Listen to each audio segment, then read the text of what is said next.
tikeetti sanii miti silaa namni hayyuu durii Oromoo ta'uu qabu hangafas waan ta'eef maraaraa guddinaati ifaajees qaba.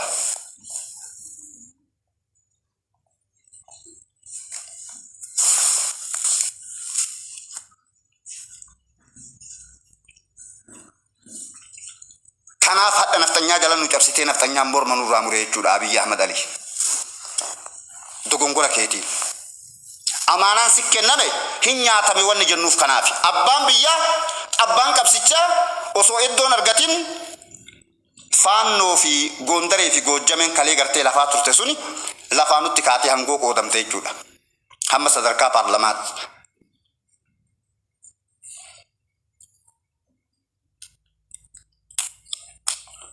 Dinnee didaa gabrummaa dogongora kana hunda kaafatee Abiyyi Ahmad yoon jedhin nuti paartilee kana hatantamaa walii galchina jechuudha. Isii hafte abaa of kafaa walii galchinee waliin oofna jechuudha. Kadhanneetii miti nu ka'attee nu jala deemti tokkummaa keenya cimsannee akka sabaatti.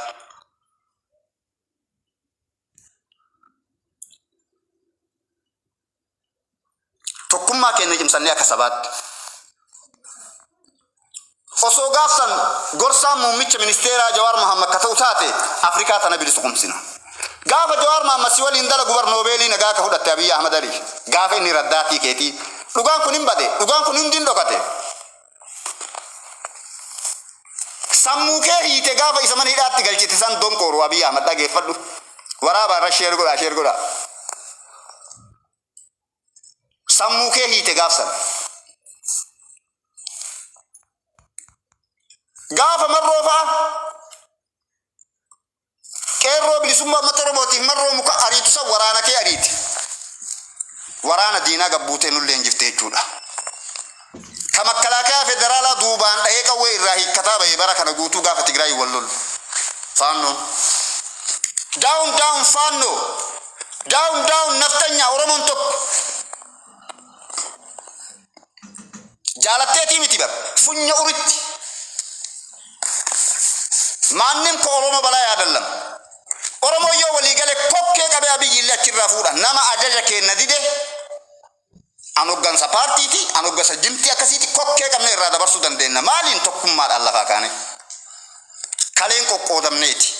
Wanni Abiyyis gareen muraasni takka Abiyyitti illee waccee buusuu hin dandeenye. Gareen muraasni takka warra dhugaallee garmaan gahuu hin dandeenye. Maal taane hin qoqqoodamne. Nuti osoo wal fixnu osoo isin poolisii humna addaa naannoo Oromiyaatii fi Abiyyi fi Kaafaa wal ficcisiiftan osoo nuti garee sadiin kana keessatti wal qoonnee waan deeggarru wallaallee burjaajoyne kam deeggarree kam dhiifna kan waliin dhukaasna kan waliin falmanna jennee hunduu nu dhibee ijoollee daa'ima waliin udaallaa qubicha deebine jechuudha. Qabsoon harkaa awwaaltanii amma qabsoo san isin harkaa fudhanneera. Akkamitti nuti Oromoon tokko dhaaba jalan deemnu dhaabni dantaa sabaa barbaaddu ufii dhuftee nu jala deemti malee.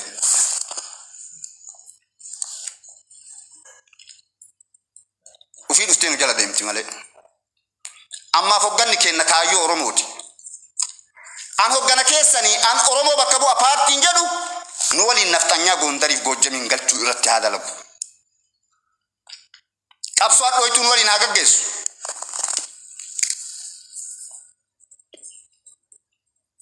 Tarsiimoo nu haa baasu. Eddoo diinarraa bilisa taate takka taa'ee hayyoonni Oromoo tarsiimoo nu haa baasu. Kanan godhu taanaan qeerroon tarsiimoo isaa baafatee xumurati. Maali? Naftanyaa galchuudha kaayyoon keenya biyya teenya keessa.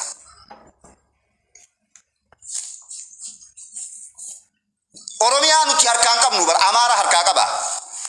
Mee namni 138 tuni magaalaa ati keessa dhalatte eenyu caala keessa baay'inaan jiraata. Oromoodha moo Amaara? Magaalaa ati keessa dhalatte eenyu caala fooqii keessaa qaba? Eenyu abbaan biyya sanii eenyu abbaan lafa sanii? Ati argaa birrii kafaltee bulteen beektu Oromiyaa keessatti biyya dhalatte keessatti kutaa kee keessatti.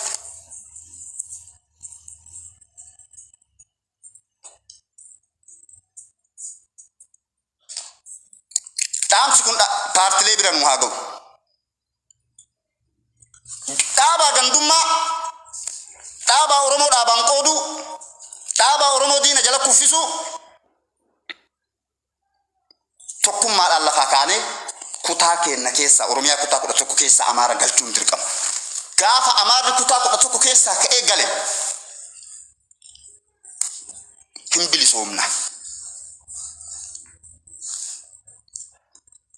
Abiyyi yoo amma Amaara galchuu irra nun gargaarin Abiyyi waliin Gondariif Goojjamii gala. Jala sararee isin hima. Paartiin amma nu wajjin dhaabbatee sagalee nuun taane tokkummaa Oromoo keessatti dhaabaan nu qooduu dhiiseetiin asin dhufne waliin Gondariif Goojjamii gala. Saba garaan boba'ee gantuu fi galtuullee walumaan barbadeessaa jedhe Umar Suleyman. Gantuuf xawalwaallee diina jala deemtullee walumaan barbadeessa jechuudha. Saba garaan bobaa nu qaba garaan kenna. Wayyaaneen diina kenna, nafxanyaan diina kenna. Liqimsa sirri dhaabbataa nuti qabnu akka Oromootti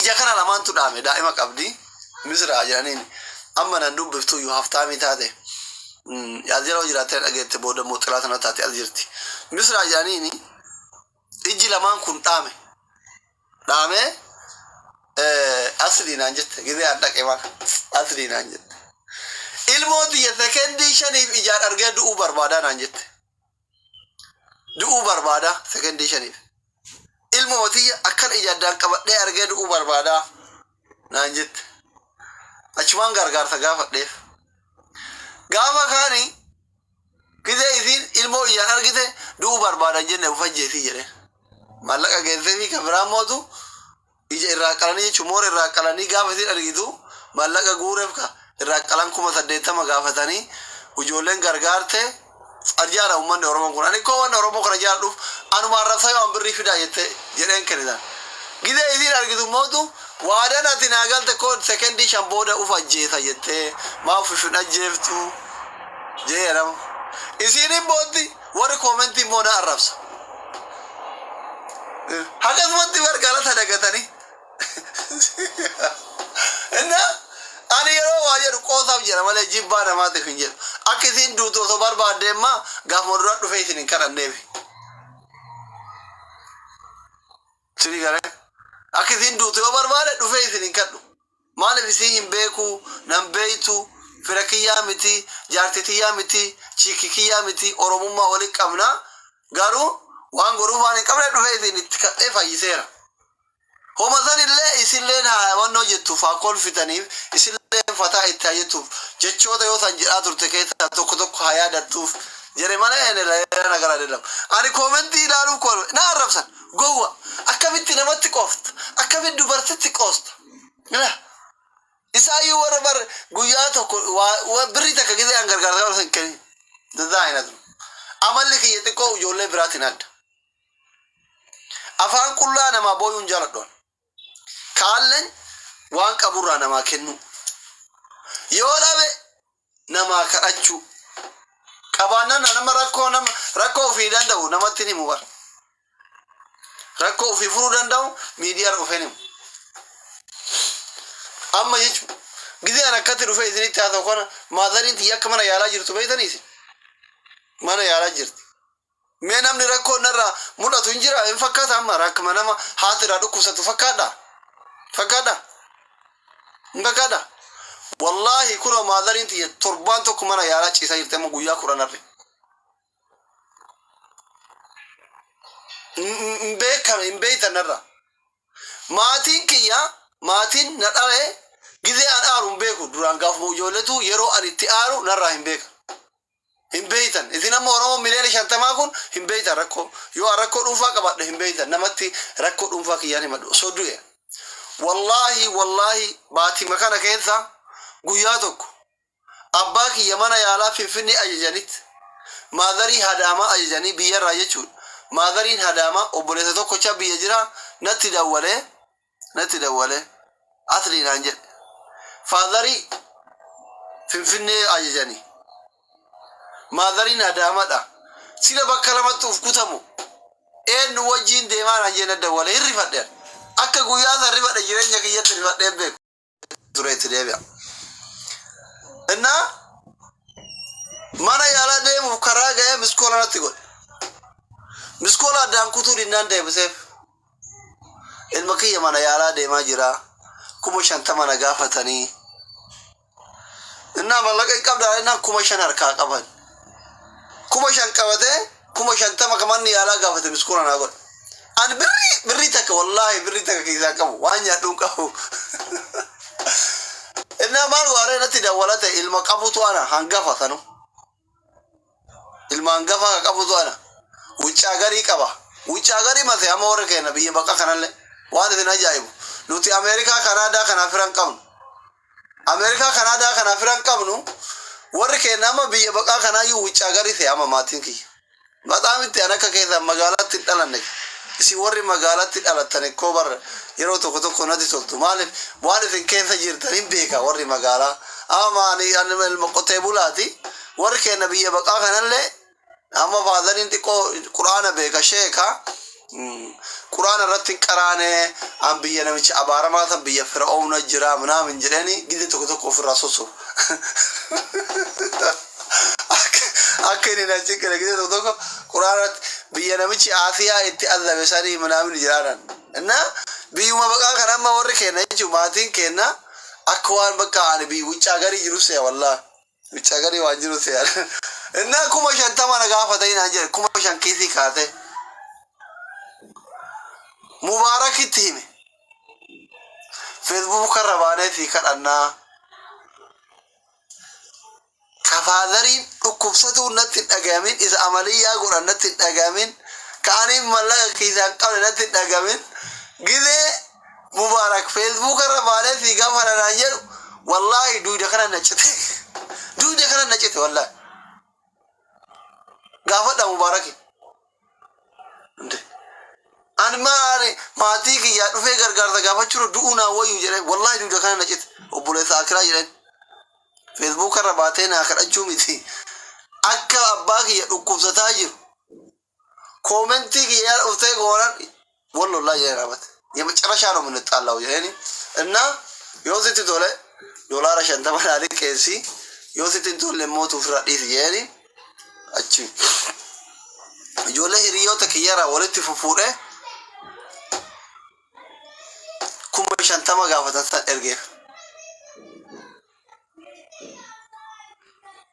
ኤርጌፍ hingotan yamma isin sotate isani mekator gozor sanqofa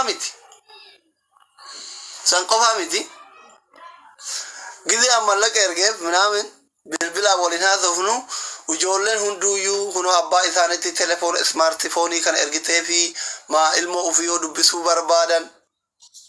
yoo barbaadan sagalee kana erganii fi viidiyoo laalanii akka waan biraatti ilmoo ofii laalanii ani mobaayilii gaafa ati deemtu naa kanatti san qofa qabaa har'a qalbii maaliitu mana banattee waan biraa siyaasofsiisa obboleessanii yoo sammuu akkamii qabaatte yoo ilaalcha akkamii oromoo qabaatte maal jechuudha sila namni hilliinaa waan jedhate tiktokiin kun yoo dhufu hilliinaa waan jedhamu sammuu namaa keessaa wannaa godhateetii qoy hilliinaa waan jedhame hilliinaa jechuun sammuu namaa sana keessatti tabaa yaaddu keessaa buqqisanii jiran ilma namaa kan diina morma si qalaa foote itti geemii taphattaa gosa 24 osonguun yeroo gammachuu waan godhamu ati yeroo gaddaa goota barri yoo hawaasa keessa jiraatulleen kabajjine hawaasa ollaa kee jiru yusuf kolfa namnu nama kolfa bar ishee wallaahi laazim kana dhaltee haati gumaata nama qabatte ka akka keessanii kana waliin jiraannaaf ummanni sareetti nu laakka yaabo kabajaa jiru nurraa gammulqanii guyyaa nurra deebanii akka sareetti nutti taphatan wallahi billahi ani sinitti saalfadhee jira qaanfadhee jira kanaaf yoo sammuu qabaatan yoo namum inna facaas hojii ajandaa dhiiraa ajandaa diinaa dhiisnee ofirratti walirratti akka nu xiyyeeffannu nu godhu waan akkanaa hojjetanii Oromoo tokkummaa kennan cabsina dhiisi hojii qosqomburree waan safara keessa taa'anii ijoollee walii wacan mormi namaa kan murame shunkurtii miti kan murame aboo shunkurtiin lafa Oromiyaa keessa biqilteeyyuu garaa nama nyaatti dafqa qotee bulaa Oromootii waan biqilteef jecha dhiiga ilma Oromootii miti morma ilma Oromootii miti morma ilma Oromootii miti kanaaf kabajaa walii haa qabaannu qabsoo Oromootiif dursa haa kenninu hawaasa keenyaaf sagalee haa taanu tokkummaadhaan haa kaanu isiniin jedha galatoomaa ulfaadhaa amma gastii isinii banaa kottaatiin haasaa yaada kiyya goolabee jiran gama kiyya.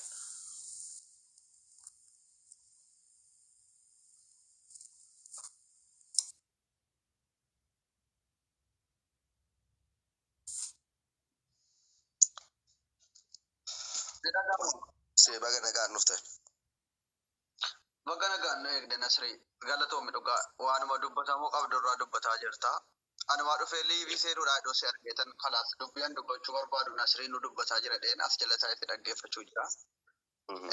Yeroo kanatti yeroo jabduu keessa jirra nuti ofirraa hin beekne yeroo diinni iddoo hundaan nurratti xiyyeeffatee nu dhabamsiisuudhaaf halkanii guyyaa nurratti hojjetu kana nuti of wallaallee jirra qabsoo dagannee jirra.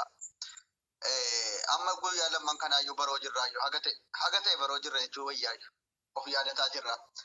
Ji'a lamman sadan kana akka nama du'e wayitaare waan Oromoon bilisoomin tarii Oromummaa ofirraa mulqine haa ta'u rakkoo biyya keessatti deemaaru hunda dagannee gandummaadhaan waan xixiqqoodhaan suuraa hayyootaa gubuun waa'ee dhimma biyya keenya diinni nurratti xiyyeeffate dhiibnee walirratti xiyyeeffataa ture.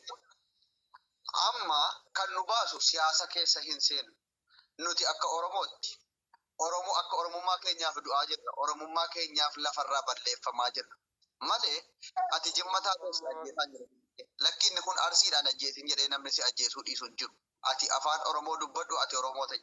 Diinni kan kee lafarraa si dhabamsiisuuf deema. Kanaaf yaa Oromoo kiyya. Erga silaayyuu laal duraan baay'inaan kan uummanni Oromoo irratti miidiyaan inni fayyadame uummataaf sagalee ta'u feesbuukii ture. Erga geemiin kun dhufee asirra tiiktookiin jedhan kun dhufee uummanni hariin asitti dache guddaa xiqqaansaa dhiise waa'ee dhimma Oromoo. Erga immoo as dhufne gilee gaafa rakkoon akkanaa nutti dhufee Oromummaa keenyaan sanyii daguuggaa nurratti raawwatame mormi namaa akkasitti muramee qabame akkanatti shanee gaddalkutu jedhanii jarree viidiyoodhaan ragaadhaan argaa dhiigni sin danfu. Yoo dhuguma Oromoo dhugaa taate kana argaa jireenyaa si jibbisiisa. Asirra dhuftee waan qoosaa maala yaanii adda addaa geemii taphachuun warra dhiiga Oromummaa hin qabnee fi Oromootti fayyadamuudhaaf afaan Oromoo warra yeroo kanatti waa'ee geemii waan adda addaa asirratti fiigu kun kan irratti xiyyeeffachuu qabnu otuu hin dadhabin yeroo dhibba irra deebi'iti dubbatu. Waa'ee dhimma saba keetii dubbataa jirta. Waa tokko wanti nuti deddeebite maaloo namni siin Dubbii linkii kana addaan kutinaa dhiifama waliin ba'alla ilmaan Oromoo itti fuuf abdusee koo. Dhaggeeffadhaa dubbiin kun jalqabamee guyyaa tokko yookiin guyyaa lama haasa'amee irraa dubbadheera sagalee ta'eera jettee ofirraa dhiisin. Haga gaafa uummanni kun duuti irraa dhaabbatee wanti tokko furmaata argatuutti dubbachuudha qabdaate Oromoodha waan taate.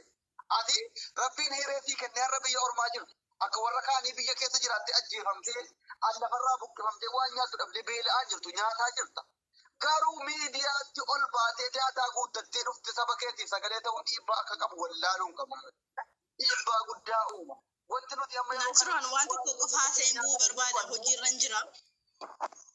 Okay, afaan yaa buufatu.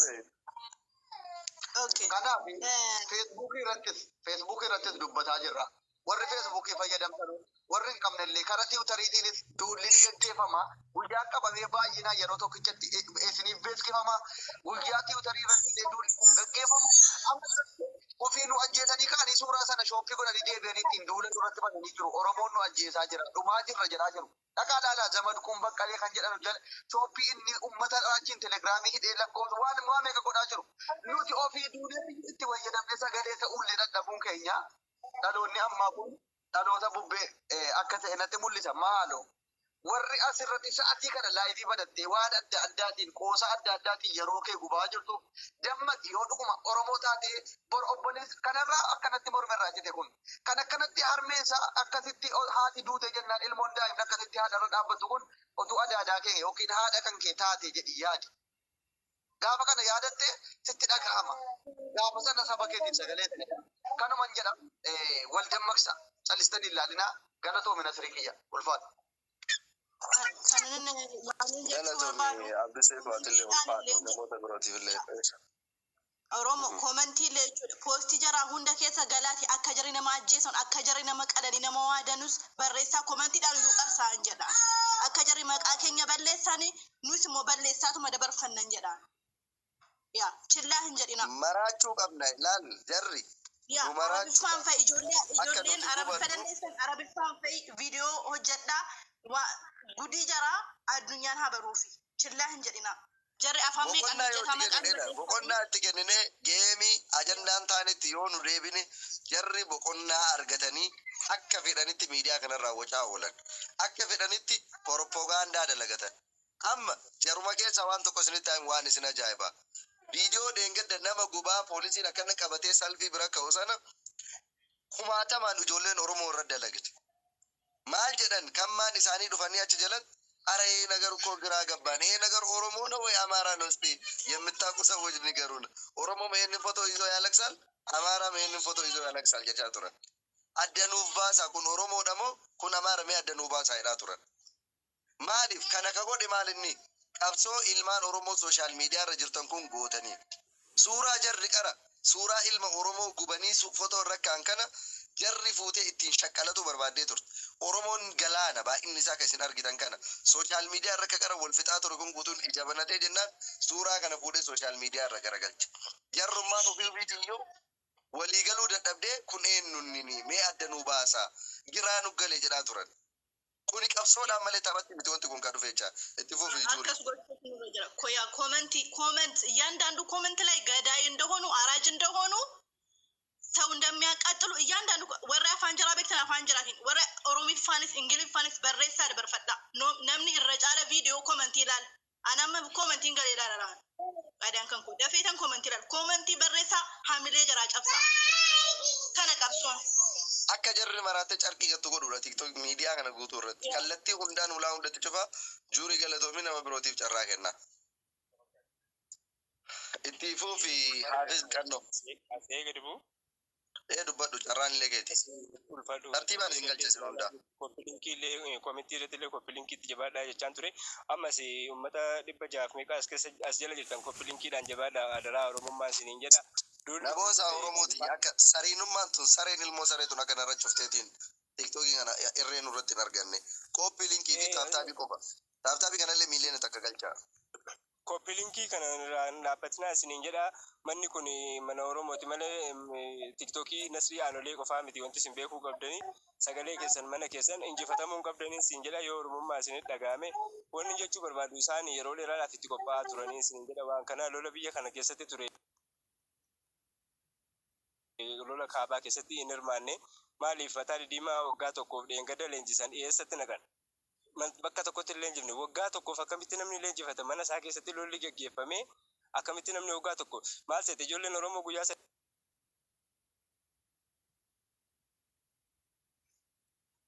asee ulfaadha galatooma ulfaadha isinillee galatoome haafis koo akkas gaggabaabsaa carraa walii kennuu keessan baay'ee nama boonsaa akkasuma hundummaan keessanuu gaggabaabsaa dubbadhaa ergaa walii dabarsaa dhombiritti tartiibuma keessa jirtan kana.